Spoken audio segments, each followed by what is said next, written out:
हाँ जी बच्चों, good morning everyone.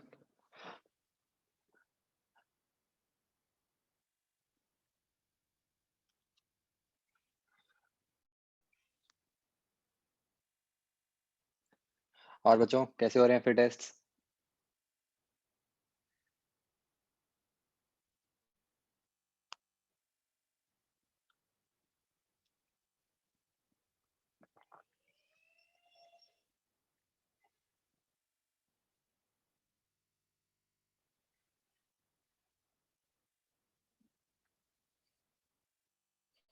Baban, तुमने तो पहले टेस्ट में 300 से ज़्यादा स्कोर किए हुए हैं।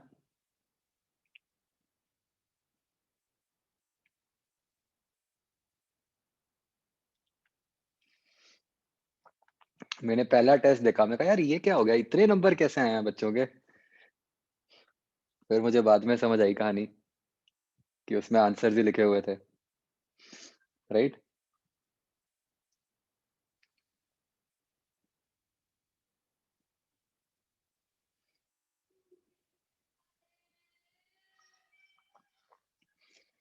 कुछ था ना ऐसा कि उसमें शायद आंसर भी लिखे हुए थे न्यूमेरिक क्वेश्चंस के।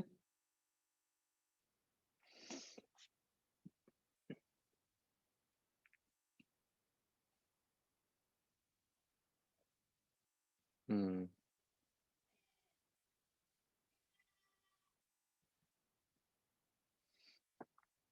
ओके। तो बच्चों डेफिनेटली एक बार थोड़ा सा तो डिफरेंस लगेगा आपको, है ना, कि मतलब सी पार्ट सिलेबस से फुल सिलेबस से जब में जाने में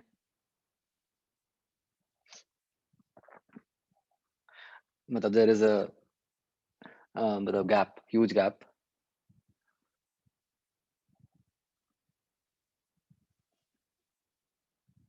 अभी भी आंसर लिखे आ रहे हैं? अभी आंसर तो नहीं लिखे आ रहे थे उसके बाद, टेस्ट 1 के बाद? हम्म। अभी सिर्फ इतना है, मतलब वो आप सबने रियलाइज कर लिया होगा कि बच्चों मतलब प्रेजेंटली लर्निस्ट पे आप अटेम्प्ट ज्यादा कर सकते हो 25 से। राइट। जो आपका एक्चुअल एग्जाम होगा वहां पे आप अटेम्प्ट 25 ही कर पाओगे। राइट। तो वो कोई मतलब इतनी खास बात नहीं है, बस आपने करने तो उतने ही है अटेम्प्ट, बस उस अकॉर्डिंग करो।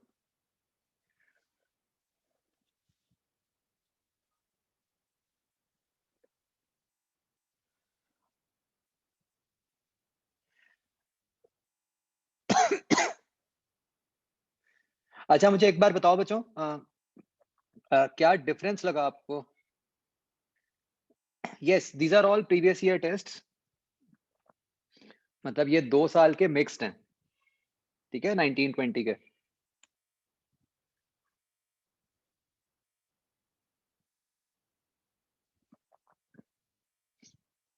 अच्छा एक मुझे बच्चों बताओ, आप क्या आपको क्या डिफरेंस लगा कंपेयर टू जो पहले आप देते थे part syllabus test? Full syllabus में क्या होता है?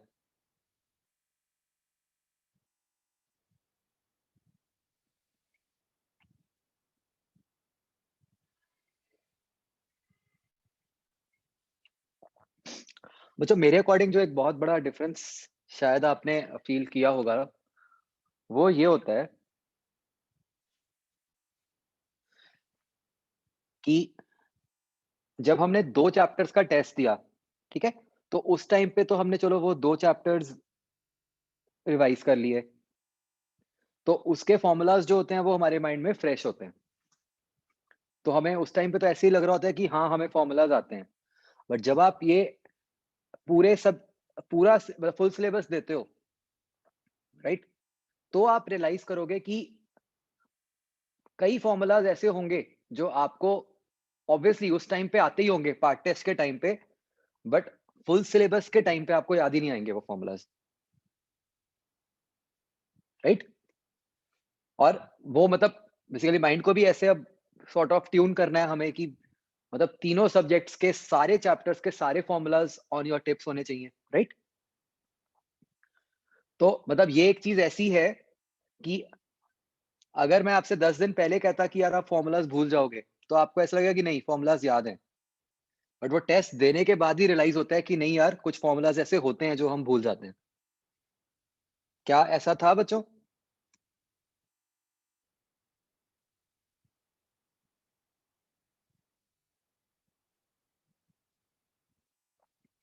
तो अभी वाले टेस्ट्स में ना बच्चों ये बहुत इम्पोर्टेंट है कि आप अब ऐसा तो टाइम है नहीं आपके पास कि आप कोई पूरे-पूरे टॉपिक दोबारा पढ़ लोगे।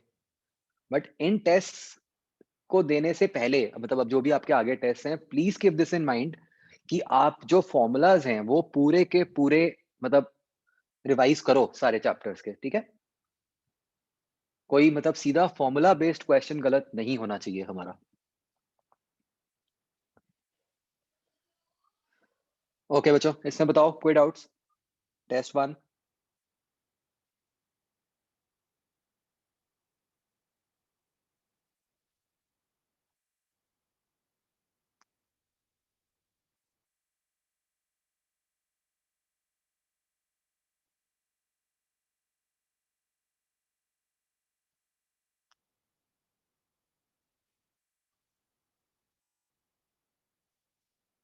अब जैसे ये सिंपल ही है। ये मुझे बताना कितने लोग ये कार्बन वाला गलत करके आए थे? कलर कोडिंग वाला?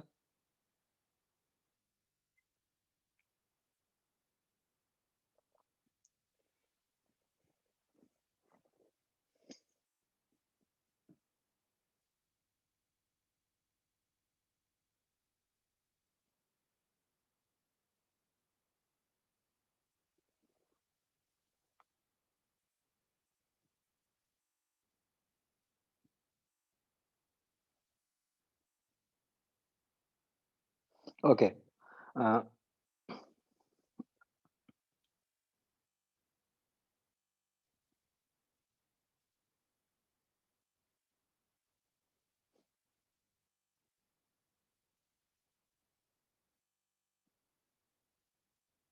थर्ड क्वेश्चन कैसे करना है?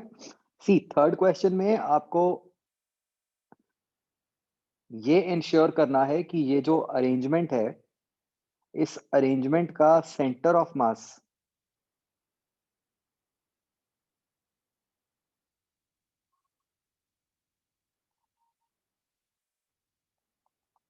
बच्चों डायरेक्टली स्ट्रिंग के नीचे आना चाहिए,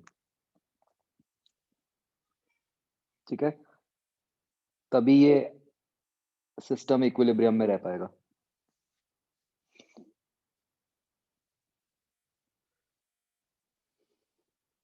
ठीक है? तो बस उससे आपकी कंडीशन निकल आएगी।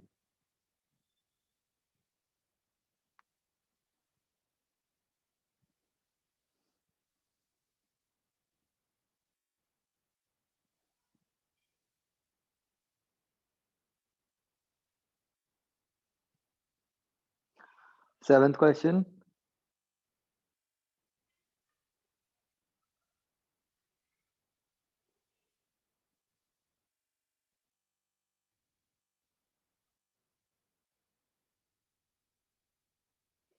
बच्चों अब जैसे आप देखो 7th क्वेश्चन होना चाहिए था, मतलब ये 7th क्वेश्चन डायरेक्ट आपके मॉड्यूल का क्वेश्चन है।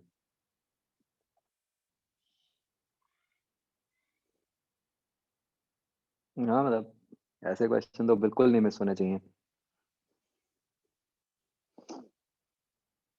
मतलब सीधा-सीधा आपको क्या करना था 7th क्वेश्चन में stress is equal to force upon area is equal to y alpha delta t।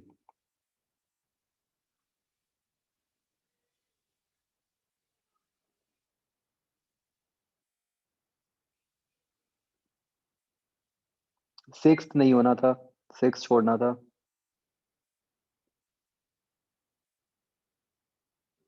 आगे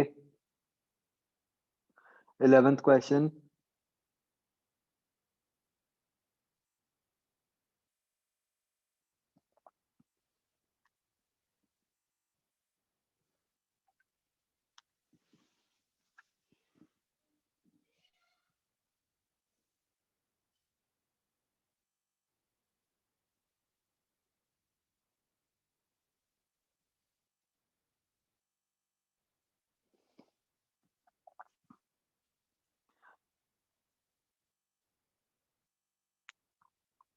मतलब इसमें देखो आपको एक बात समझनी है कि ऑल्दो ये कोई सिलेबस में नहीं है आपका ये टॉपिक टॉर्शन, बट थोड़ा लैंग्वेज से समझ आ रहा है आपको कि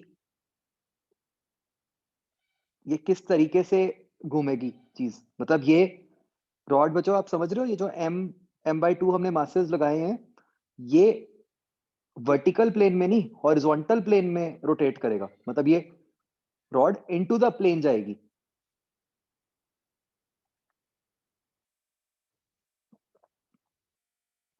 ठीक है, तो टॉर्क जो है वो k थीटा है। तो मतलब बिल्कुल जैसे स्प्रिंग की फोर्स होती है हाफ के एक्स स्क्वायर, ऐसे टॉर्क मतलब स्प्रिंग की फोर्स होती है के एक्स, ऐसे यहां इन्होंने टॉर्क बना दी के थीटा। ठीक है, तो अब क्वेश्चन है कि अगर हमने रॉड को थीटा नॉट से रोटेट किया और रिलीज कर दिया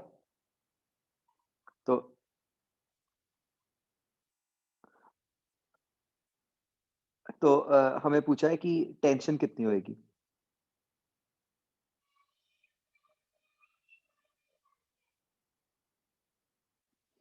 और ये सीएम पे हमने कनेक्ट किया हुआ है। तो बच्चों आप क्या करोगे, अ, इसमें आपको जो एनर्जी आ जाएगी, जैसे जब हमने स्प्रिंग को एक्स से डिस्प्लेस किया होता है तो स्प्रिंग में एनर्जी हाफ के एक्स स्क्वायर आती है, ऐसे ही जब इसको हमने थीटा से डिस्प्लेस किया हुआ है तो इसमें जो एनर्जी आ जाएगी वो आ जाएगी हाफ के थीटा नॉट स्क्वायर। और ये किसके इक्वल होएगी, जब मेन पोजीशन पे आ जाएगा हाफ आई ओमेगा स्क्वायर के। तो आई आप निकाल लोगे। ठीक है, तो यहां से आपके पास ओमेगा आएगा। अब आप किसी भी एक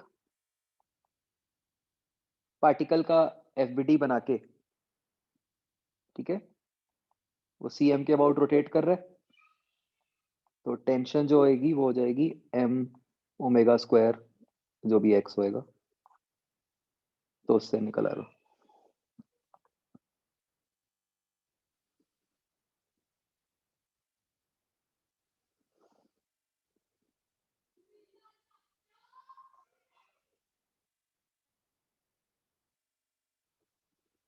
14th क्वेश्चन यार फिर होना चाहिए था क्लियरली, आपको नोट्स में लिखवाया गया, आपके मॉड्यूल में दिया हुआ है।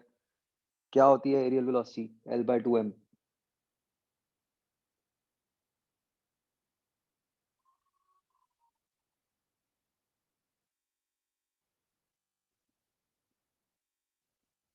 You cannot miss questions like this.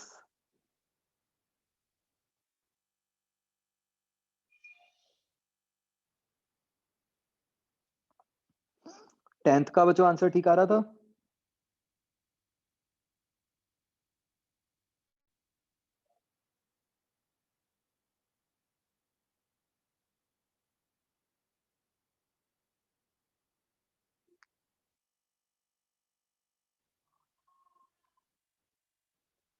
Charge निकालना है, charge will be delta phi by L, right.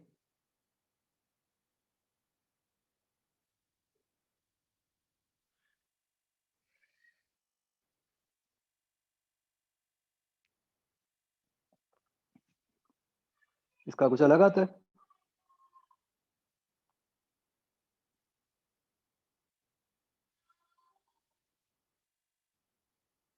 मतलब न्यूमेरिकली ठीक आ रहा है बट वो अलग आ रहा है, राइट।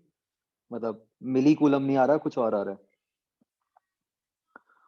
हो सकता है बट आप वही मार्क कर दोगे, है ना, छोड़ के नहीं आना, उस टाइम पे उसको मार्क कराओ, वो अपने आप जो भी कैंसिल होना होगा हो जाएगा।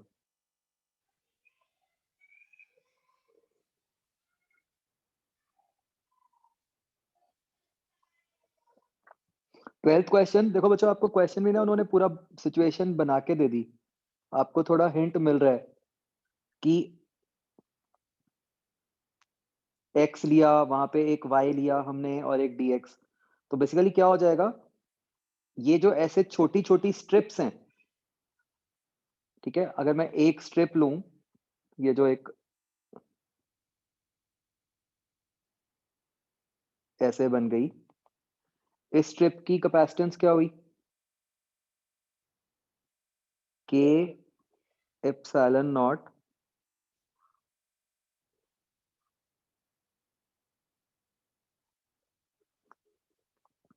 इसका एरिया कितना हुआ, a इंटू द प्लेन है, और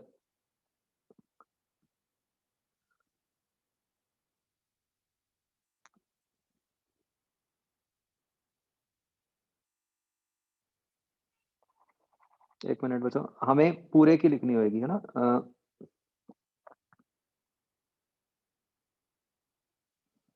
ये जो एक्स पे एक छोटी सी स्ट्रिप बन रही है,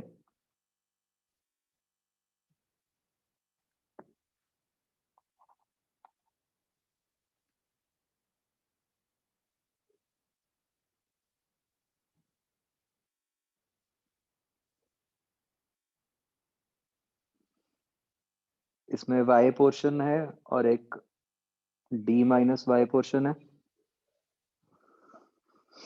ठीक है जी। तो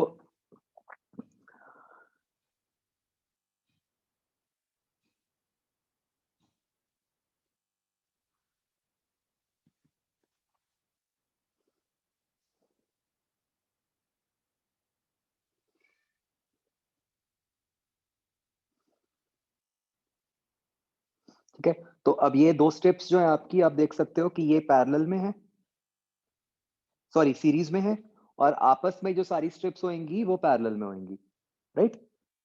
तो इनको पहले सीरीज में कंबाइन करो। तो इनको सीरीज में जब हम कंबाइन करेंगे तो इसकी कैपेसिटेंस क्या बन जाएगी? 1/c इज इक्वल टू ऊपर वाले की d माइनस वाई बाय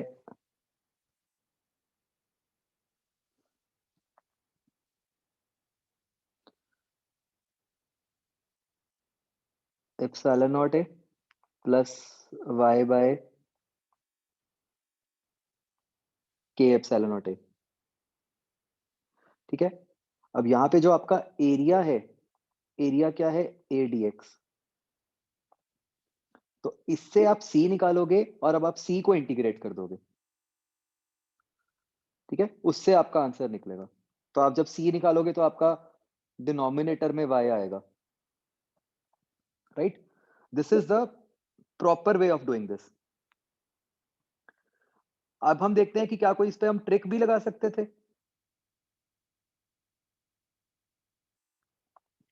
तो अगर हम देखें, एक ट्रिक जो एकदम माइंड में आती है कि अगर हम k को 1 ही कर दें, है ना?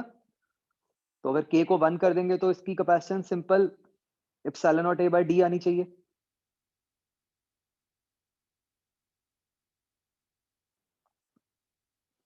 तो उसके हिसाब से कौन सी ऑप्शंस खत्म हो गई?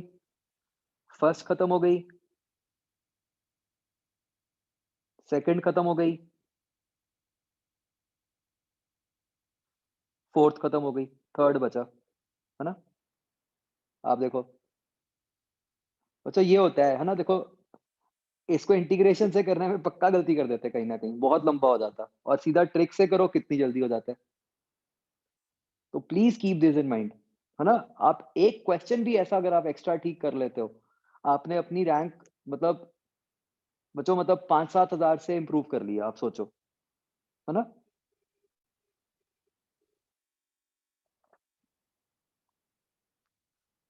वही बात अब जैसे 14th क्वेश्चन है, अ, और बच्चों हर बार एग्जाम में ना ऐसे कुछ आपको 2-4 क्वेश्चन मिलेंगे ही मिलेंगे जो कि ऐसे किसी ना किसी ट्रिक से हो जाते हैं।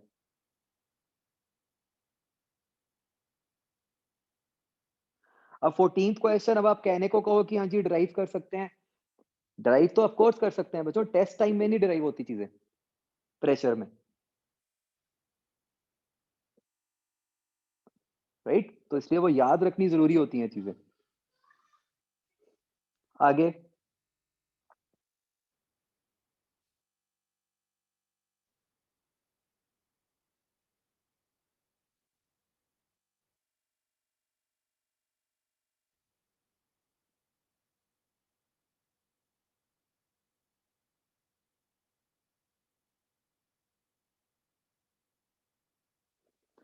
16th question,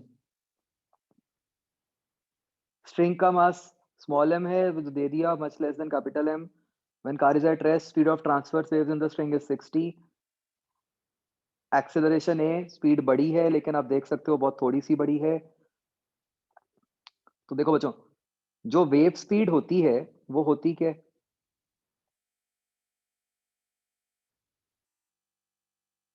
root t by mu, और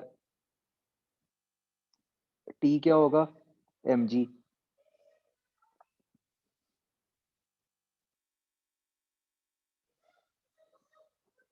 ठीक है ना?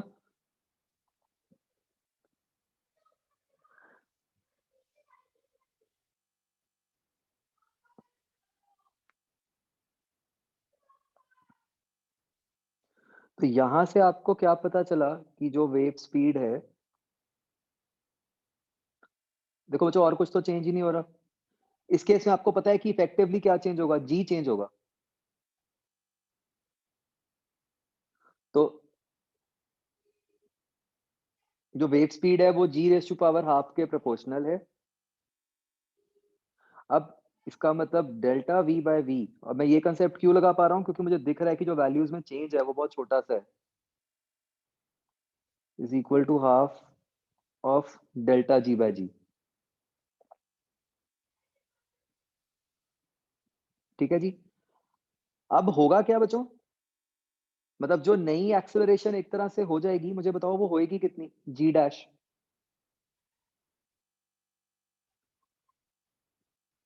Will that be root of g square plus a square?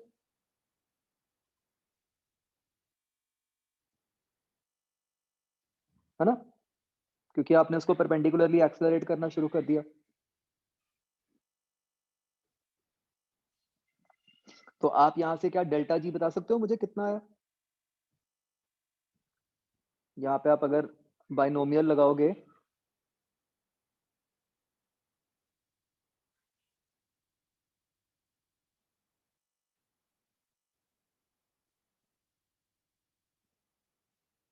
ये कितना बन जाएगा बच्चों?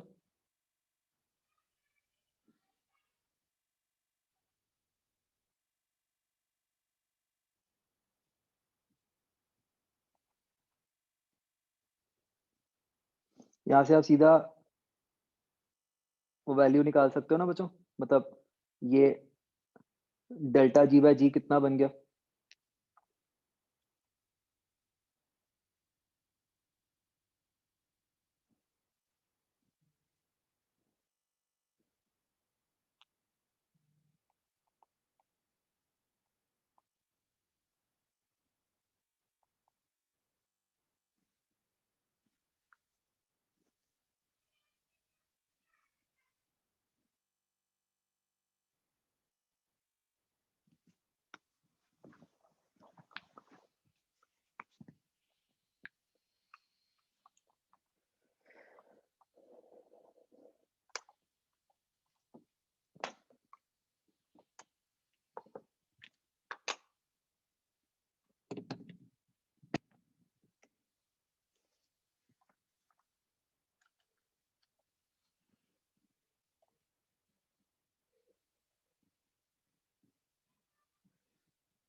हाँ बच्चों, समझ आए क्वेश्चन कैसे करना है? चाहे कैलकुलस लगा के कर दो, चाहे बाइनोमियल लगा के कर दो।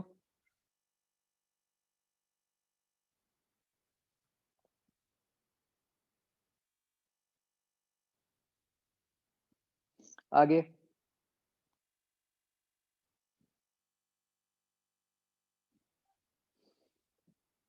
17th, infinitely long current carrying wire, small current carrying loop are in the plane of paper as shown. The radius of the loop is this much.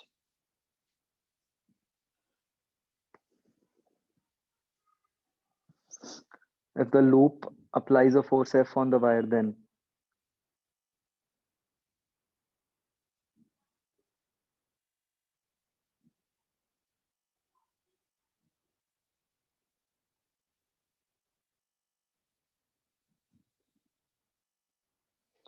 सबसे पहले तो बच्चों ये बताओ 17th में फोर्स जीरो आएगी नॉन जीरो आएगी?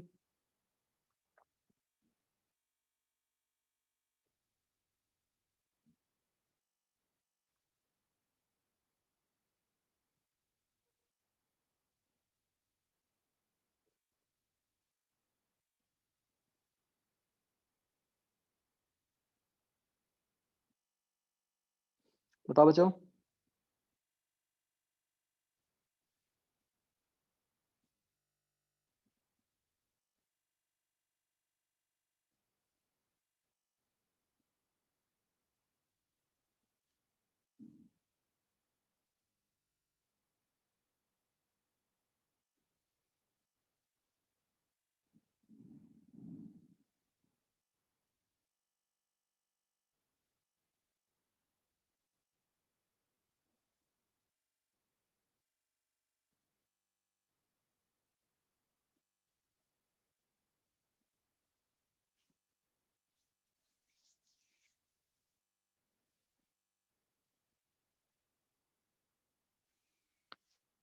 बोलो कुछ। 17th में 4 जीरो आएगी, नॉन जीरो आएगी?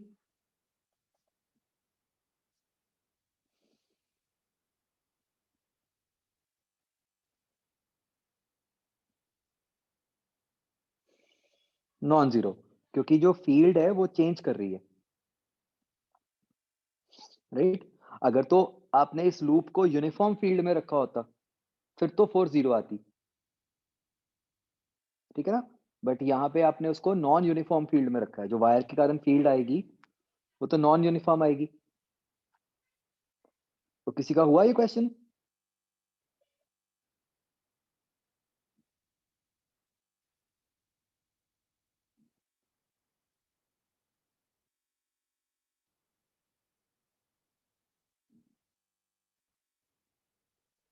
Force on a dipole is zero when it is placed in a uniform field.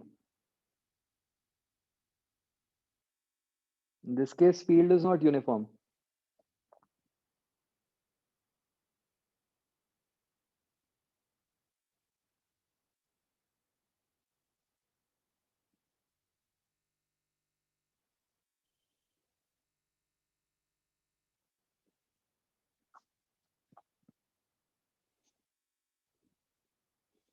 तो बच्चों ये एक बात याद रखो, ये ना इंपॉर्टेंट है।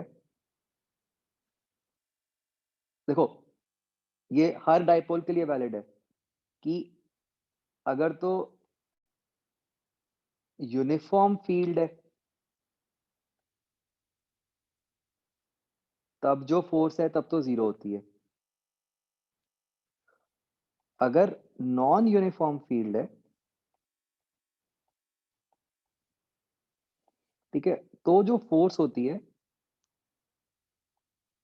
दैट इज इक्वल टू जो डाइपोल मोमेंट है, चाहे उसको पी से डिनोट करते हैं हम, चाहे बी से करते हैं, into d b by d x. ठीक है, मतलब derivative of the field with respect to distance. तो इलेक्ट्रिक होगा तो डी बाई डी एक्स हो जाएगा, या एक्स की जगह नीचे आर आ जाएगा, एंड सो ऑन। तो ये रिलेशन होता है, please remember this important relation. तो अब यहां पे क्या हुआ, जो आपका P है वो तो आई इंटू ए स्क्वायर हो जाएगा।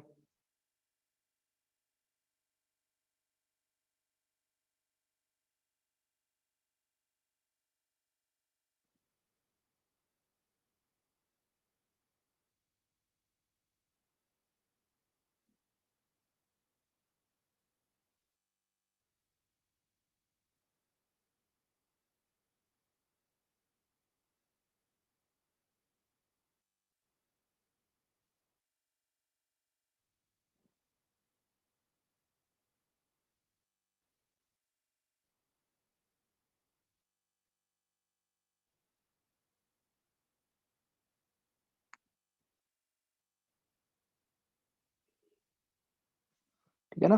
P तो ए स्क्वायर आ गया इंटू पाई, और जो आपका B है वो आपका mu not I by 2 pi R होता है।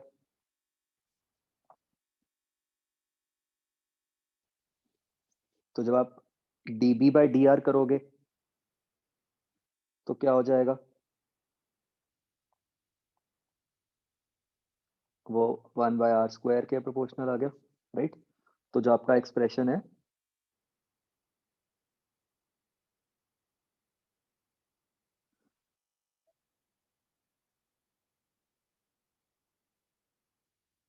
वो मतलब आप a² बाई d² बन गया, बी वायर के कारण, इन्फाइनाइट वायर के कारण।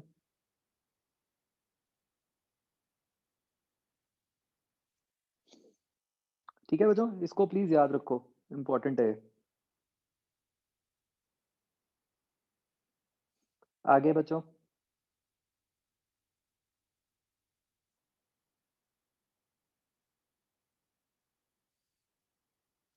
मतलब इन्होंने क्वेश्चन में लिखा ये है बच्चों कि loop applies of force F, but हम जो ढूंढ पाएंगे वो, मतलब हम ये नहीं ढूंढ पाएंगे कि लूप ने वायर पे कितनी लगाई, हम उल्टा ढूंढ पाएंगे कि वायर ने लूप पे कितनी लगाई।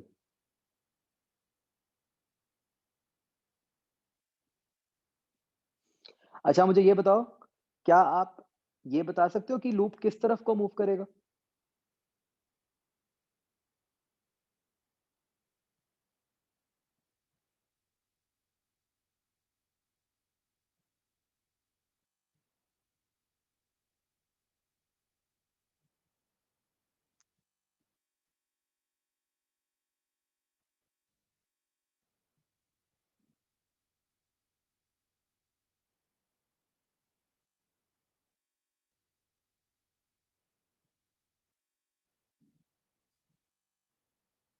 वो आप निकाल सकते हो ना, लूप की दोनों साइड्स ले लो। लेफ्ट की तरफ मूव करेगा ना लूप?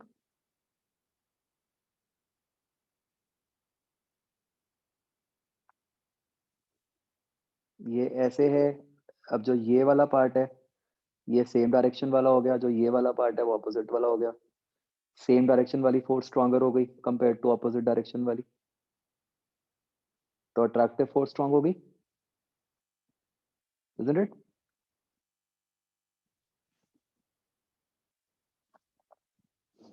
आगे बच्चों।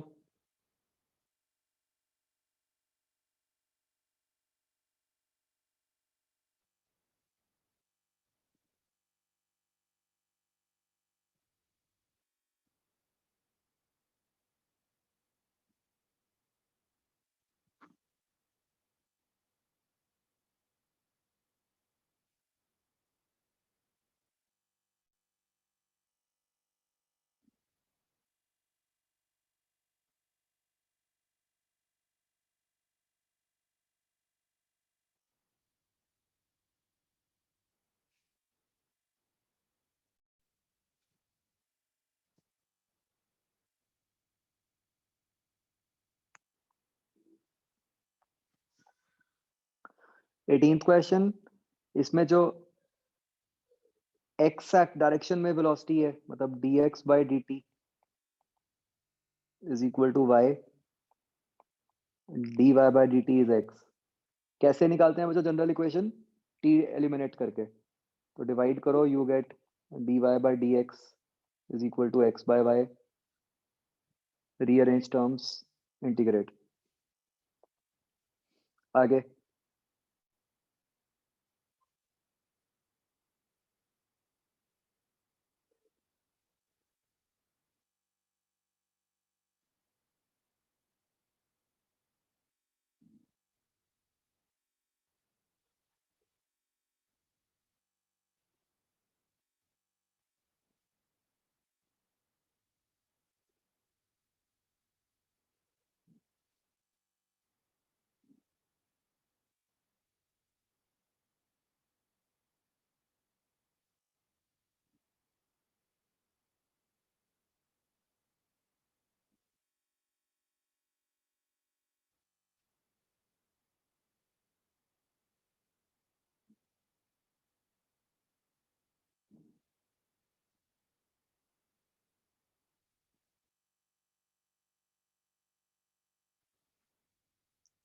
वाटर वेपर के लिए डिग्रीज ऑफ फ्रीडम 6 हो जाएंगी।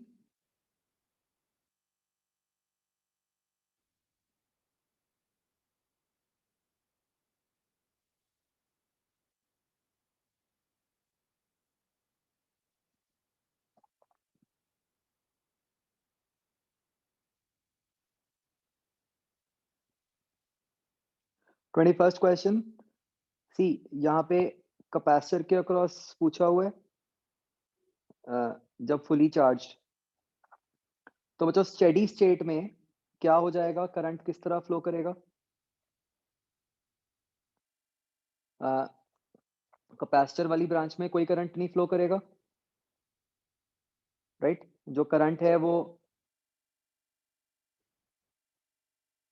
मतलब ये इस तरह से ही आ जाएगा वापस, इस तरह करंट फ्लो करेगा, ठीक है ना? इस ब्रांच में कोई वो फ्लो नहीं करेगा।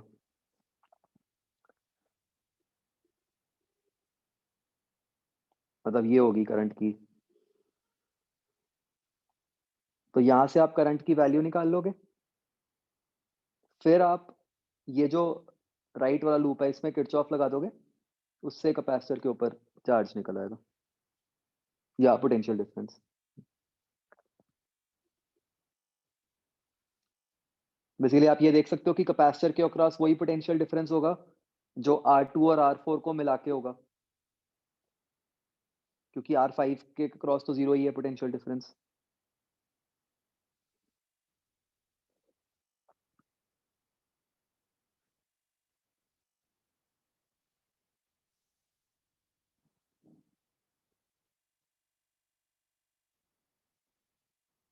ट्वेंटी एट सारा वो कुछ वो रजिस्टर्स में ब्रेक कर दो। मतलब बहुत आसान क्वेश्चन है, कुछ भी नहीं है इसमें।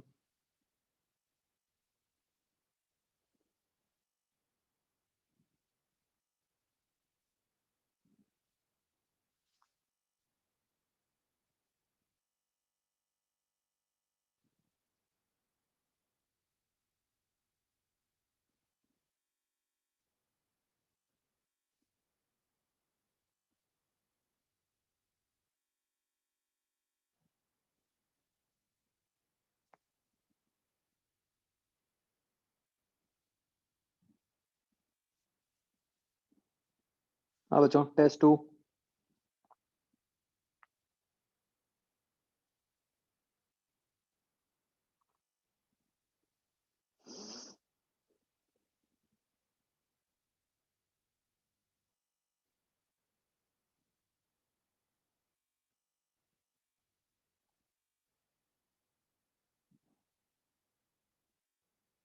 थर्ड क्वेश्चन,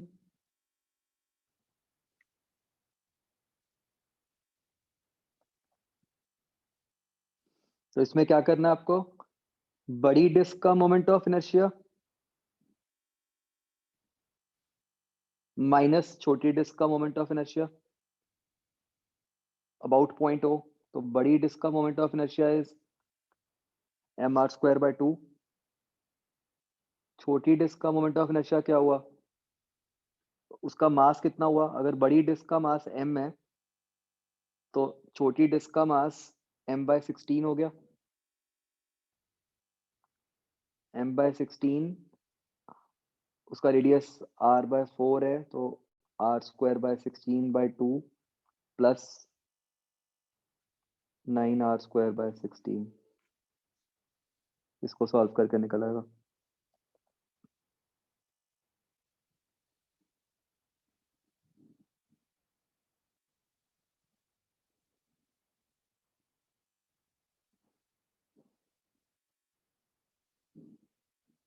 फिफ्थ क्वेश्चन का आपको मैंने, जब हम शीट 3 के डिस्कशन कर रहे थे उसमें बात हुई थी। This is Poiseuille equation.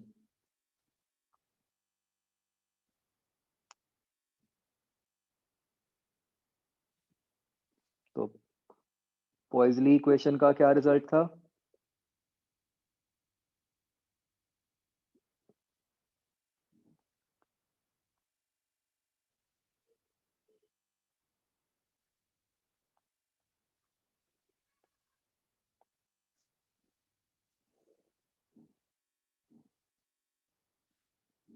Volume upon time is equal to pressure difference upon πr4/ηL। ये यूज करके निकलेगा।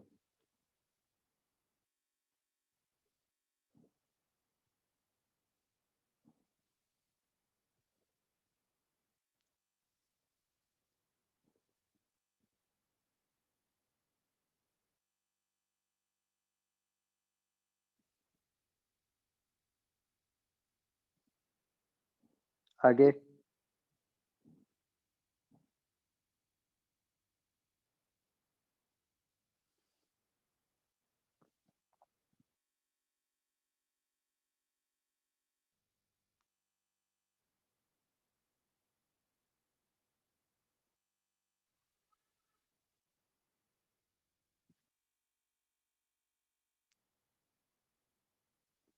सिक्स क्वेश्चन, पीवी कांस्टेंट है तो मतलब टेम्परेचर कांस्टेंट है, तो 3 या 4 में से आएगा। क्लियरली 1 का प्रेशर ज्यादा है 2 के कंपैरिजन में। तो 3 आएगा आंसर। ठीक है, फिफ्थ मैंने बता दिया आपको, ये पॉइजली इक्वेशन।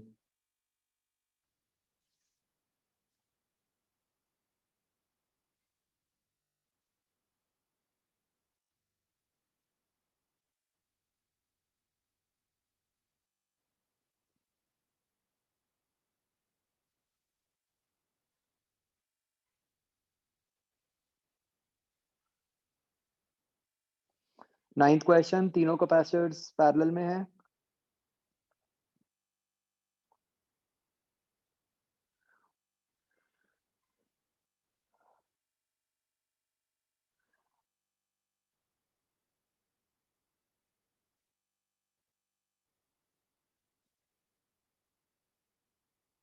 अब इसमें कहा है आपको कि when a 3 mm thick slab is introduced between all plates in order to maintain the same potential difference,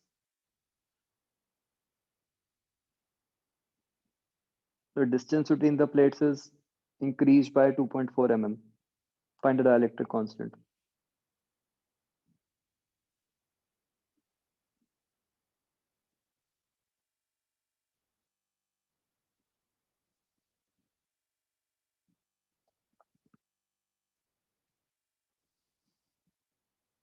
मतलब आपको कैपेसिटेंस सेम रखनी है। तो मतलब जो पहले कैपेसिटेंस थी वो epsilon not A by D थी, बाद में क्या बन गई, एप्सिलॉन नॉट ए ओवर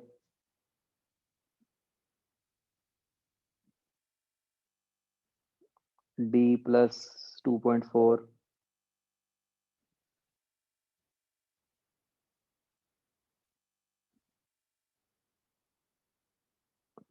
क्या फॉर्मूला होता था,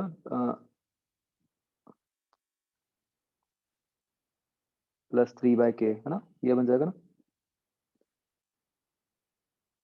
-3/k था शायद।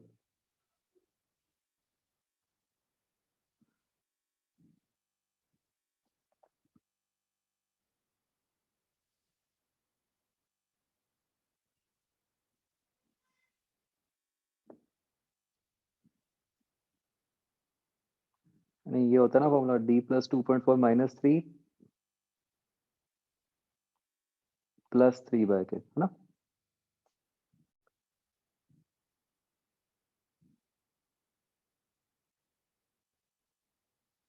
मतलब नीचे उस तरह की टर्म्स आती है ना, T1/k1 प्लस T2/k2। तो कितनी थिकनेस में 1 ही रहा, टोटल थिकनेस d+2.4 हो गई, तो d+2.4 -3 का तो डाइलेक्ट्रिक कांस्टेंट 1 ही है, और 3 का k है। समझ गए बच्चों?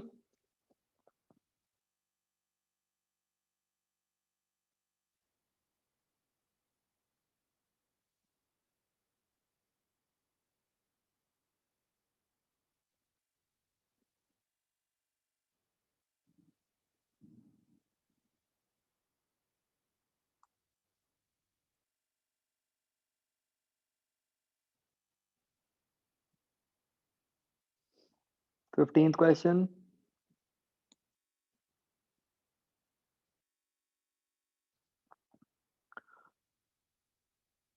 सी आपको उसकी पावर दे दी, उससे आपने बस पावर को टाइम से मल्टीप्लाई करो, उससे आपके पास एनर्जी आ गई, एनर्जी को hc/लैम्डा पुट कर दो। Very easy.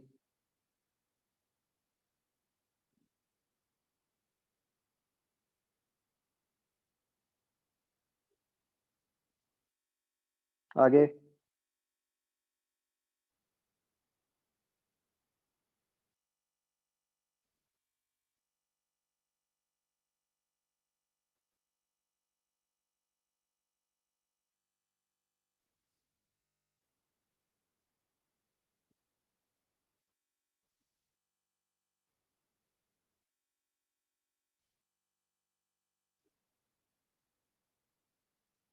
एटीनथ 19th नहीं हुए होंगे,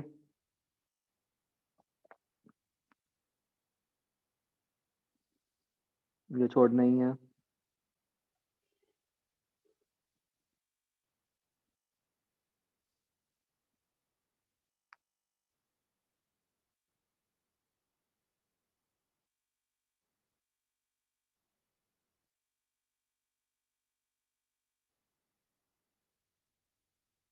आगे।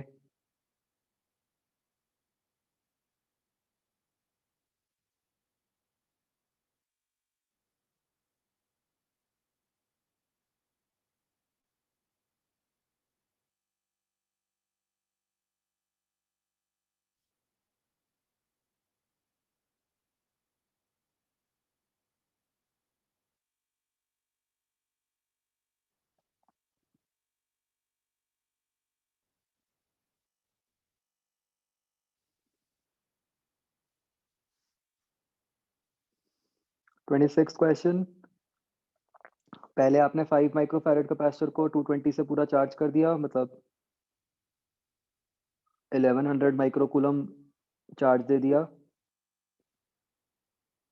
It is then disconnected from supply and is connected in series to another uncharged capacitor 2.5। अब आपकी नई सिचुएशन है, ये 1100 चार्ज और 5 कैपेसिटेंस, ये 2.5 और इस पे 0। अब आपको कहा है energy change during the charge distribution.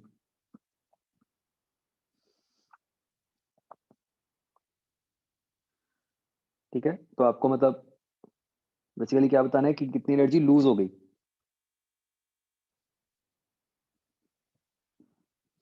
तो क्या करना होगा, आपको दूसरे कैपेसिटर पे फाइनल चार्ज निकालना होगा।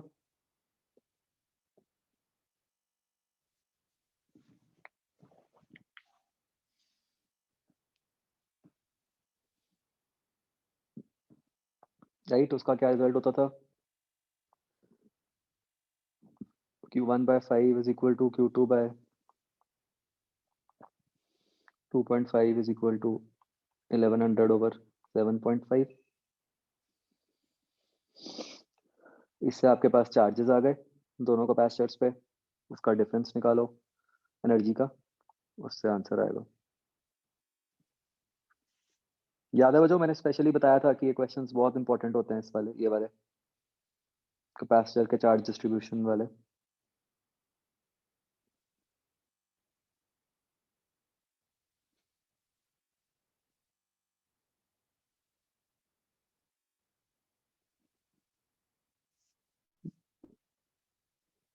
जब दो लगाए हो उनमें तो सीरीज पैरेलल का कोई मतलब ही नहीं होता ना।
इसका आंसर आता है बच्चों के नहीं।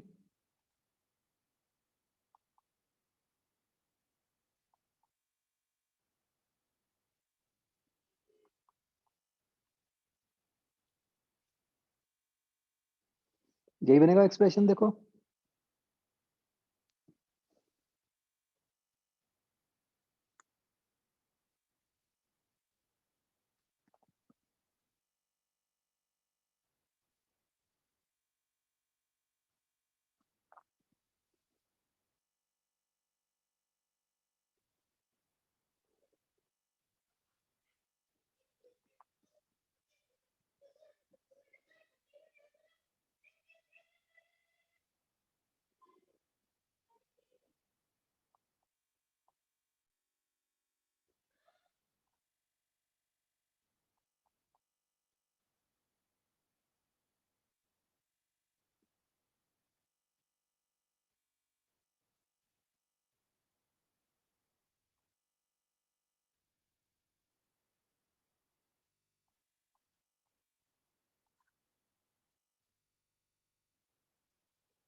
कितना बन गया? 9 - 4 - 2।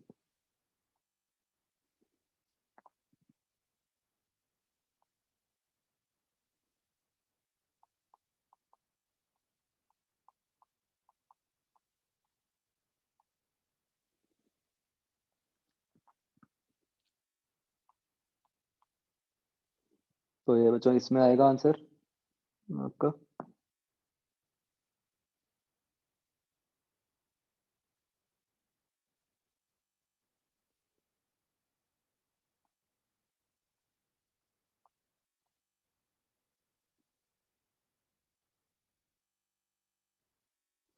तो 121/3 इंटू 10⁻⁻⁻6 बन गया।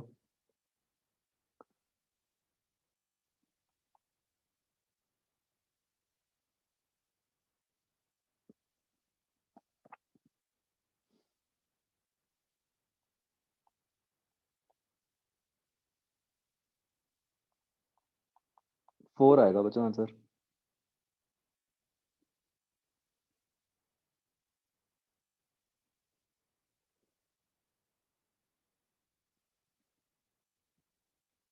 क्या दिया हुआ है?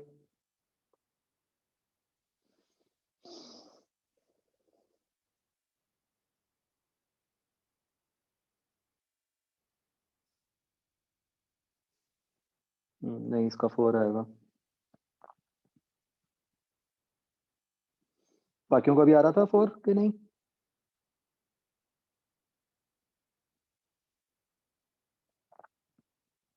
ओके,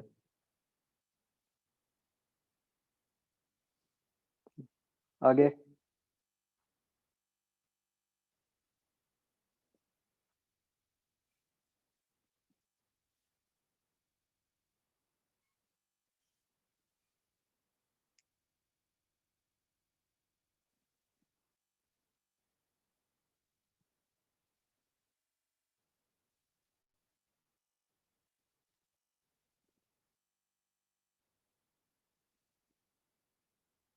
एडियाबैटिक प्रोसेस है, चेंज इन इंटरनल एनर्जी क्या होगा?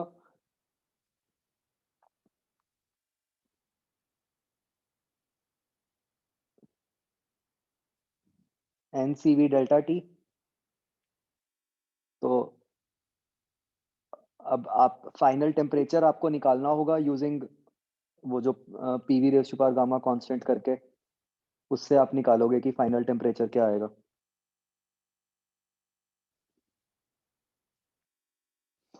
और फिर टेम्परेचर निकाल के उसको NCV डेल्टा टी में पुट कर दोगे।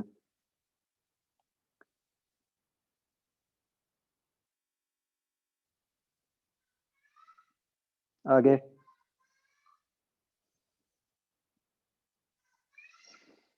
इसमें कैलकुलेशन थोड़ी ज़्यादा आएगी 27th में, यस है ना?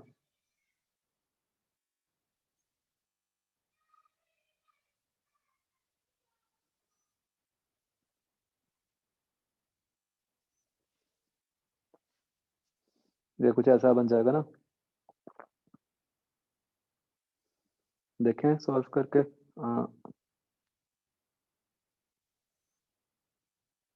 टेम्परेचर वॉल्यूम में क्या बनता है? TV raise to power gamma -1 बन जाता है।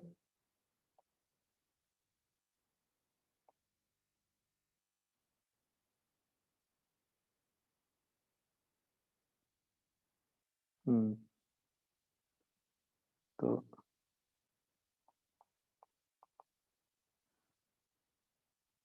तो ये बन गया आपका 293 V raise to power 2/5 is equal to T into V/10 raise to power 2/5।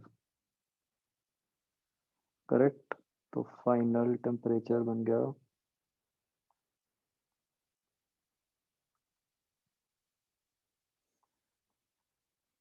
293 into 10 की पावर 2/5।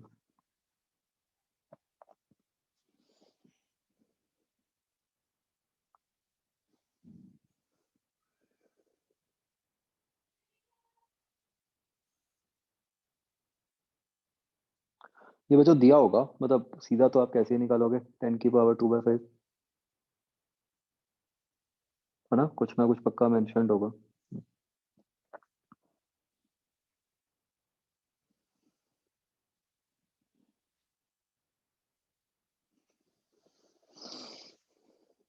और बच्चों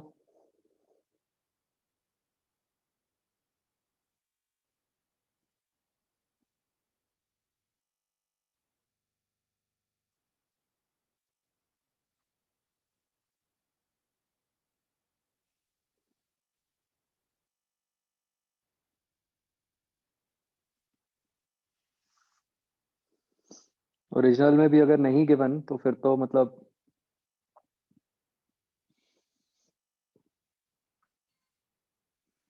तो आपका एस्टिमेट ही करना पड़ेगा, there is no other way, है ना। बट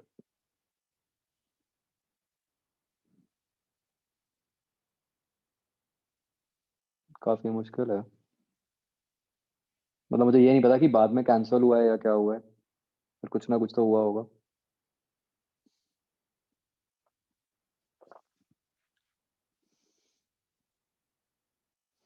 और कोई क्वेश्चन बच्चों?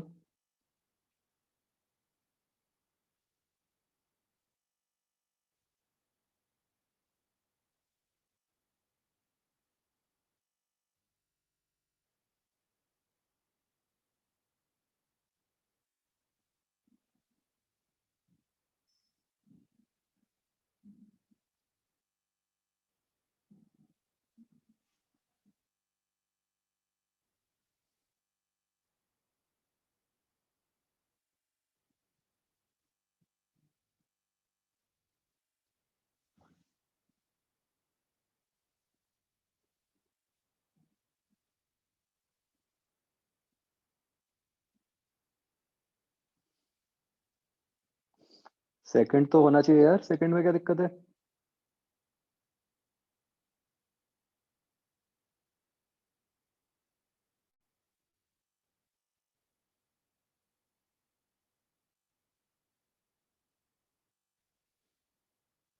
पहले दो एंड गेट्स हैं, उससे अगला नैंड गेट है।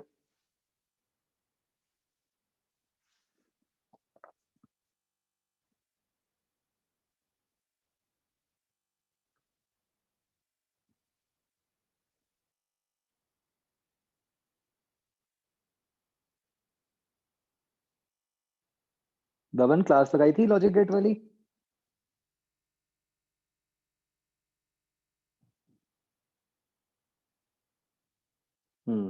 इसीलिए नहीं हुआ।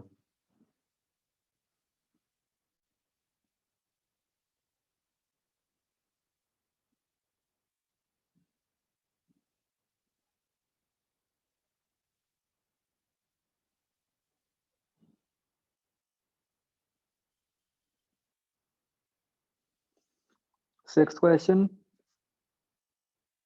रेडियस हमें बता दिया कि आर से इतना हो गया, एटमॉस्फेरिक प्रेशर इतना है, डेप्थ ऑफ लेक तो उन्होंने लिख दिया इग्नोर इफेक्ट ऑफ टेम्परेचर, तो आपने बस पीवी इक्वल टू कांस्टेंट करना है। तो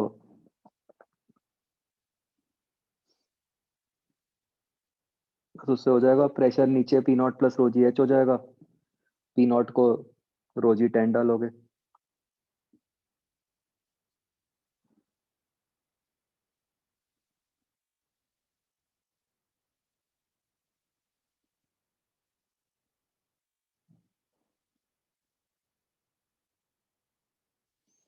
7th नहीं हुआ होगा, छोड़ना ही है।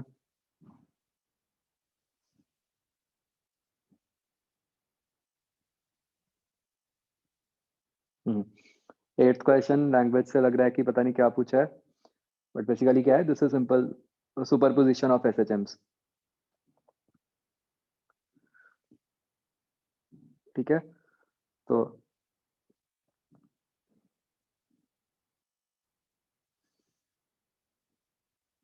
आपको वो मतलब केसेस ही लेने पड़ेंगे, जैसे अगर मैं फर्स्ट केस लूँ।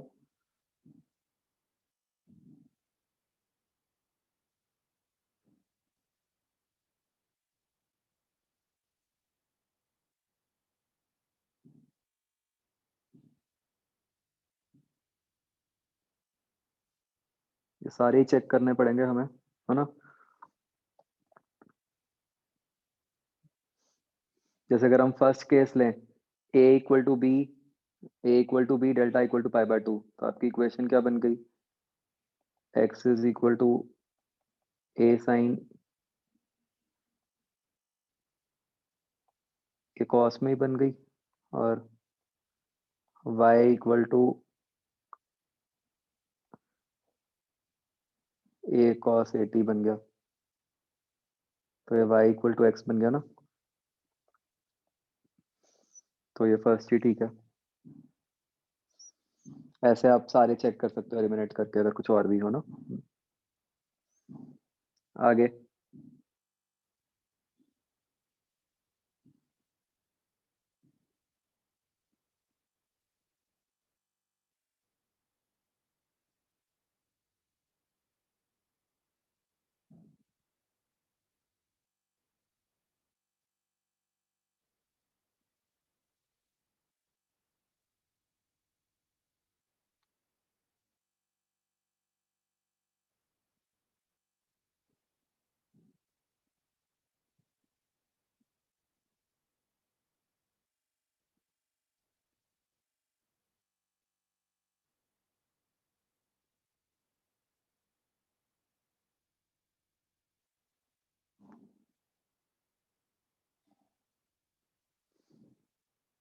15th क्वेश्चन, टर्मिनल स्पीड मतलब कांस्टेंट स्पीड। तो वो कब आएगी, जब फोर्स जीरो हो जाएगी। तो जो रॉड है उस पे एक तरफ को जो फोर्स लग रही होगी वो mg sin थीटा होएगी, और दूसरी तरफ को जो फोर्स होएगी वो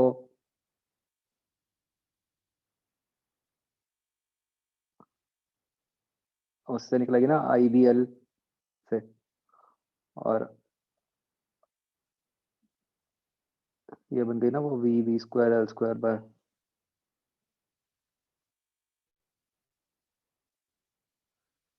R।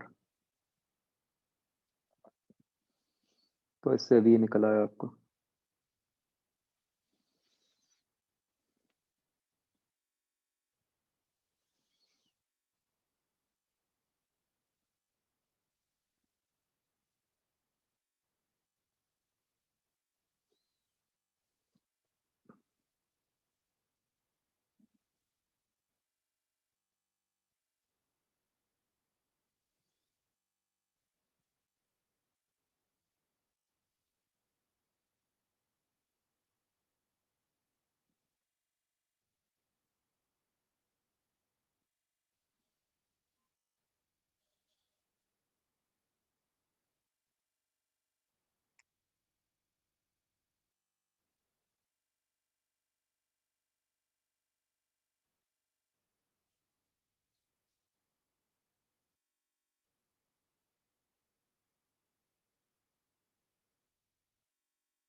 एटीन्थ क्वेश्चन कोई बता सकता है कैसे होगा।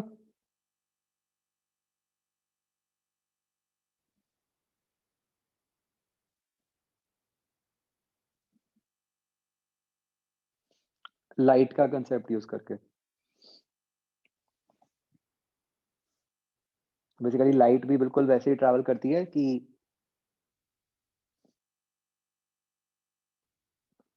उसको स्मॉलेस्ट पॉसिबल टाइम लगे, मतलब जो रिफ्रैक्शन का प्रिंसिपल होता है। तो आप एक तरह से समझ सकते हो कि जो रिफ्रैक्टिव इंडेक्स है, क्योंकि स्पीड हाफ हो गई,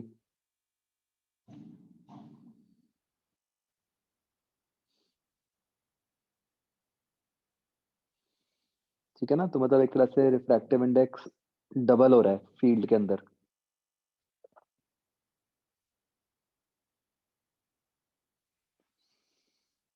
तो मतलब आपका क्वेश्चन एक तरह से बन गया, ये ऐसे एक स्लैब है जिसका रिफ्रैक्टिव इंडेक्स 2 है,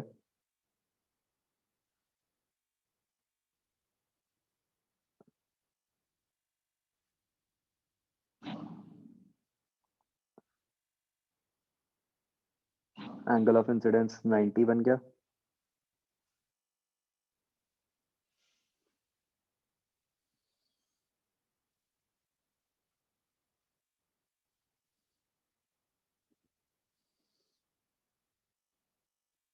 तो बच्चों आपका ये एंगल 30 आ जाएगा, है ना? ये 30 है तो ये 60।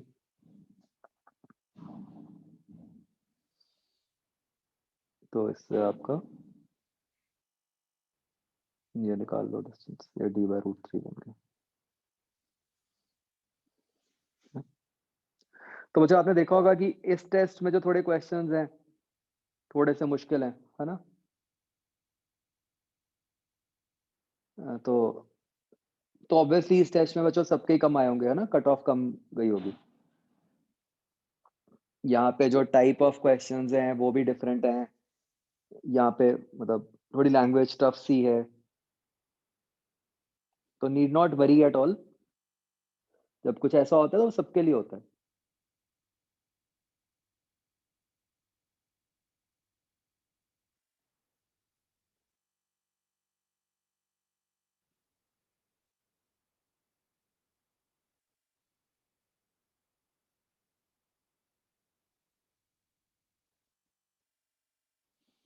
हाँ, वो आइडियली गिवन होना चाहिए था अंशुल, बट मतलब अब जो है ऑप्शंस उसके अकॉर्डिंग ही करना है।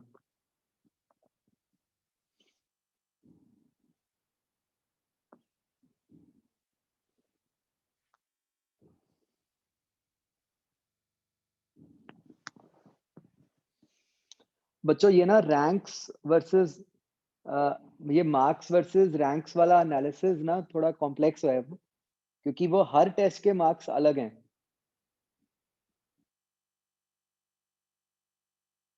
है ना? और what JEE does now is कि वो जब रिजल्ट आता भी है ना तो वो हर सब्जेक्ट में बस परसेंटाइल स्कोर बताते हैं अब, वो मार्क्स बताते ही नहीं।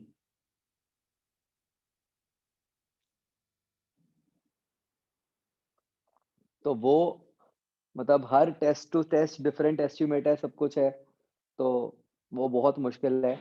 तो उसके बारे में ना ही सोचना ज़्यादा अच्छी बात है,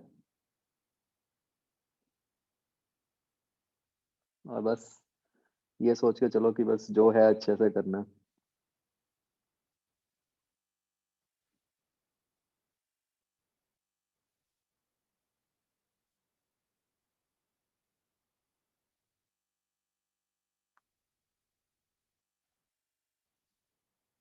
19th क्वेश्चन आपको कहा है कन्वर्जेंट, थोड़ी लैंग्वेज अजीब सी है। Doubled separated lenses corrected for spherical aberration has resultant focal length this much. Separation between two lenses is this much. Focal length of component lenses are.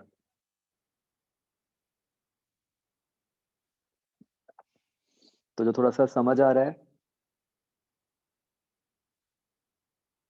वो ये है कि बेसिकली दो लेंसेज का कॉम्बिनेशन बनाया है,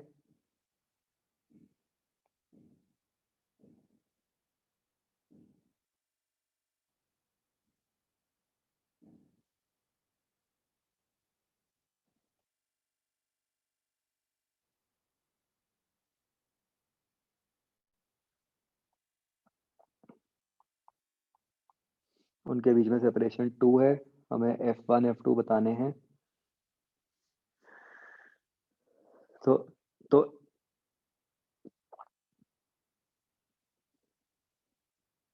तो एक तो आपको उसकी इफेक्टिव फोकल लेंथ बता दी कि 10 है। दूसरा आपको ये कहा है कि this arrangement is corrected for spherical aberration, ठीक है?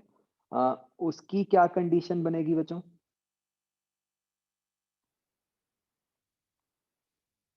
स्फेरिकल एबरेशन के लिए करेक्टेड होने की।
स्फेरिकल एब्रेशन का मतलब क्या होता है बच्चों?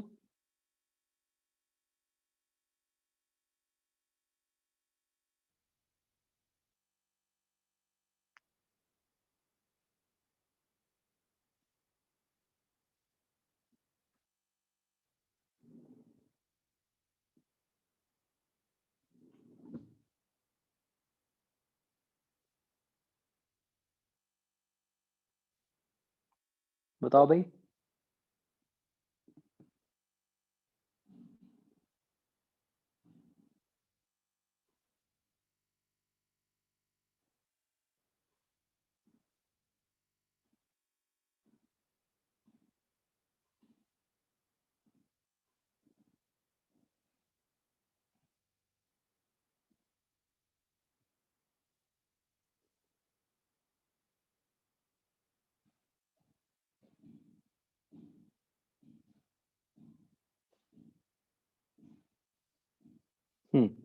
तो basically what this means is कि अगर आप इस पे आ, अगर आपने कोई रेज इंसिडेंट की हैं पैरेलल, ठीक है बच्चों, तो वो इससे पास होने के बाद भी पैरेलल ही रहें। ठीक है, वो कैसे पॉसिबल होगा?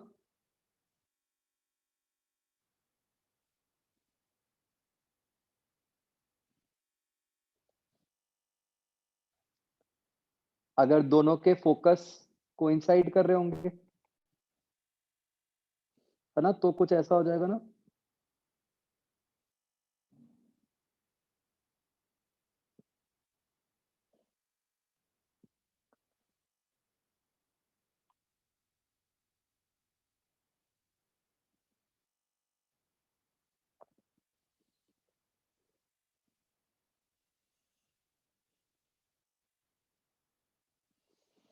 ठीक है, तो इससे आपके पास एक कंडीशन आ जाएगी कि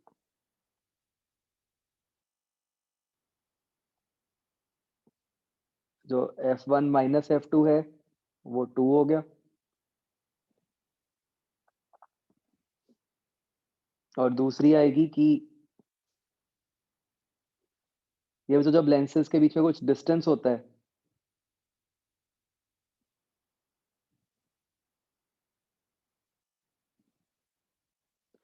यस, जो स्फेरिकल एबरेशन का जो एक्चुअल मीनिंग होता है, ये बच्चों हमने बात की थी वहां पे जब हम टेलीस्कोप पढ़ रहे थे, जब हमने रिफ्रैक्टिंग की जगह रिफ्लेक्टिंग की बात की थी। जो स्फेरिकल एबरेशन का मीनिंग होता है वो ये होता है बेसिकली तो कि सारी की सारी रेज एक जगह पे कन्वर्ज करनी चाहिए। मतलब कि अगर आप, मतलब नॉर्मली हम कहते हैं कि जो फोकस होता है, याद करो बच्चों, कि focus is defined only for paraxial rays, right? तो वहां पे एक अप्रोक्सीमेशन इन्वॉल्व होती है।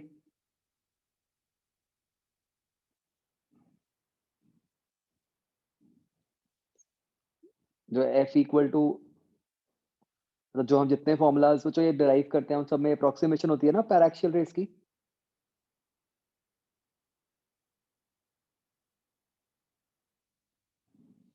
चाहे वो मिरर है चाहे लेंस है। याद है बच्चों ये बात?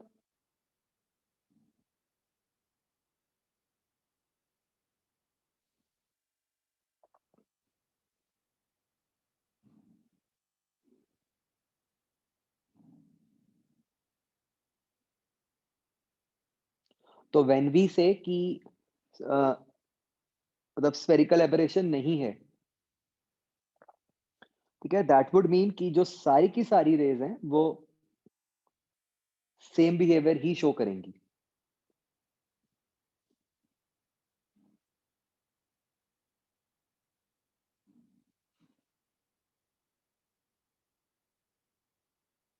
ठीक है, तो इट कैन बी प्रूव्ड, मतलब थोड़ा कॉम्प्लेक्स होता है, but it can be proved कि अगर हम ऐसा अरेंजमेंट बनाते हैं जहां पे फोकस कोइंसाइड कर रहा हो, तो इस अरेंजमेंट में चक्कर नहीं पड़ता पैराक्सियल रेज वाला।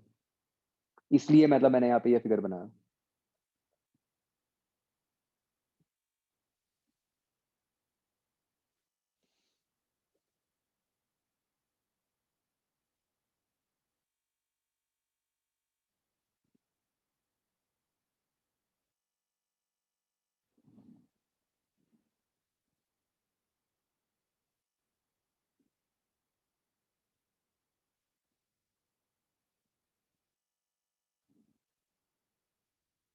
हाँ, तो मतलब इस केस में तो एक कंबाइंड फोकस बनेगा ना। ऑब्वियसली ये फर्स्ट के फोकस के हिसाब से थोड़ी करेंगी। वो तो एक कंबाइंड फोकस ही आएगा ना यहाँ पे।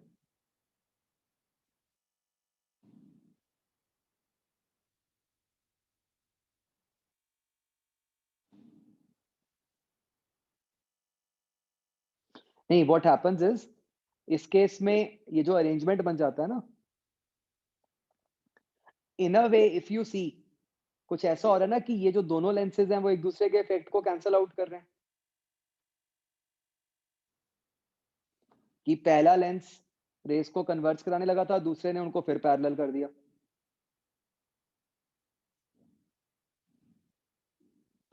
तो क्योंकि वो एक दूसरे के इफेक्ट को कैंसल कर देते हैं, इसलिए इस अरेंजमेंट में स्फेरिकल एबरेशन खत्म हो जाती है। ठीक है, कि मतलब जो पहले लेंस के कारण जो फॉल्ट आना शुरू हुआ, वो दूसरे लेंस ने उसका उल्टा कर दिया। ठीक है।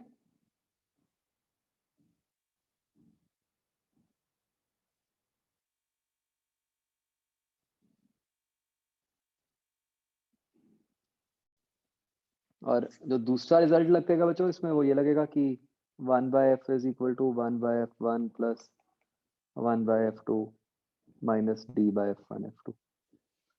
ठीक है, इन दोनों को सॉल्व करके निकलेगा।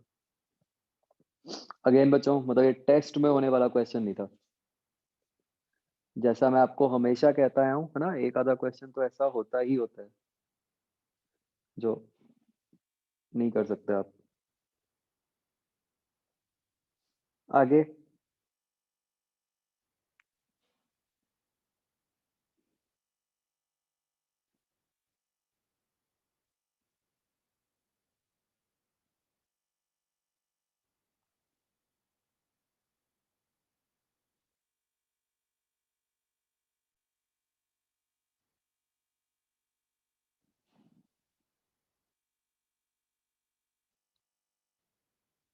फोर्स ऑफ अट्रैक्शन क्या होती है?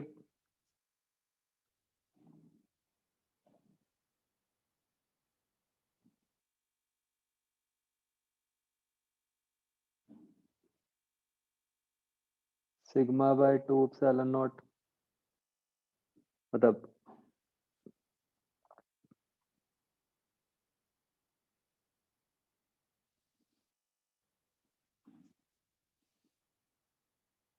Field due to one plate multiplied by charge on other plate. ठीक है ना, तो एक फील्ड के कारण कितनी फील्ड हुई, Q/2 है epsilon not into charge on other plate, वो भी Q हो गया। इसको सॉल्व करके आप Q निकाल लोगे, उससे V निकल आएगा।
ट्वेंटी थर्ड क्वेश्चन फिर से आपके मॉड्यूल का है।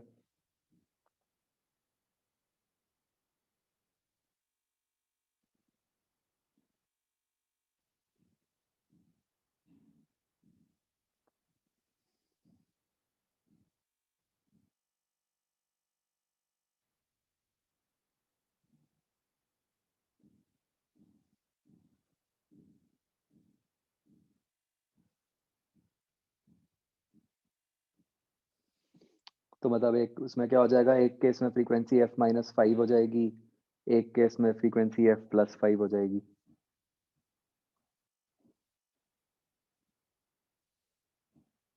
ठीक है, उससे निकल आएगा।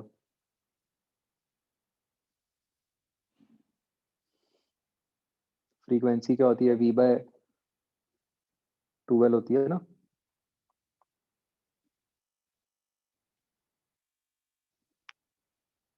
तो मतलब एक केस में V/2 इंटू क्या लेंथ थी, 0.95 थी। एक केस में V/2 इंटू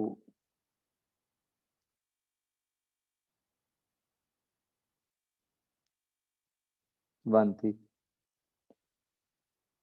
ठीक है, तो ये वाली फ्रीक्वेंसी f+5 बन जाएगी, ये f-5 बन जाएगी। को सब्ट्रैक्ट करके आंसर आ जाएगा आपको।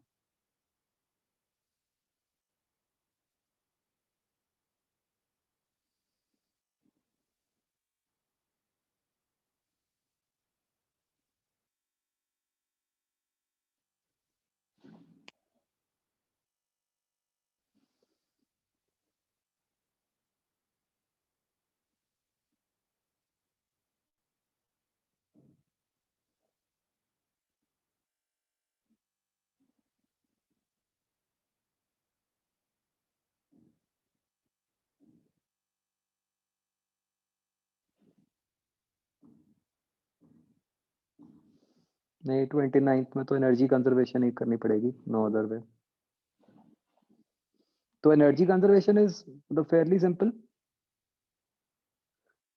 मतलब change in kinetic energy is,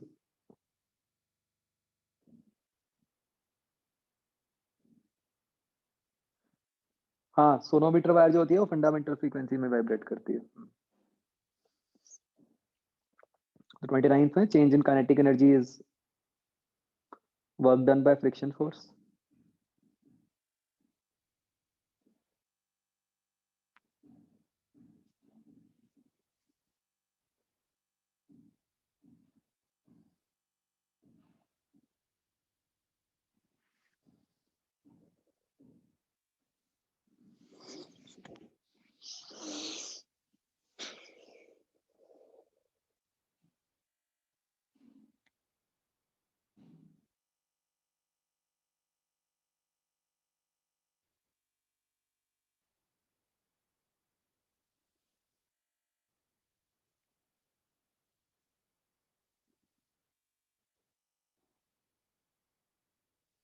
Yes, resonance means same frequency.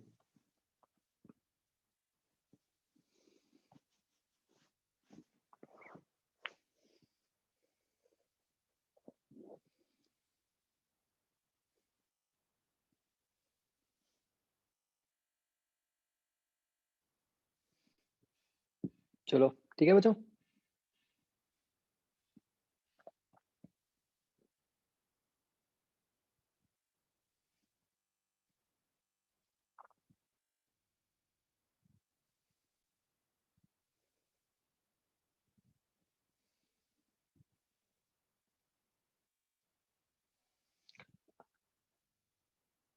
तो मतलब जो भी इन टेस्ट से है ना, मतलब जो चीजें समझ आ रही हैं उनको आगे वाले टेस्ट में अप्लाई करो अच्छे से, राइट।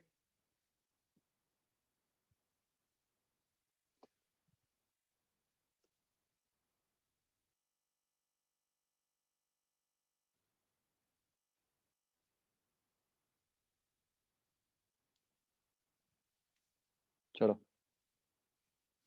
ठीक है बच्चों, okay then, see you on Saturday,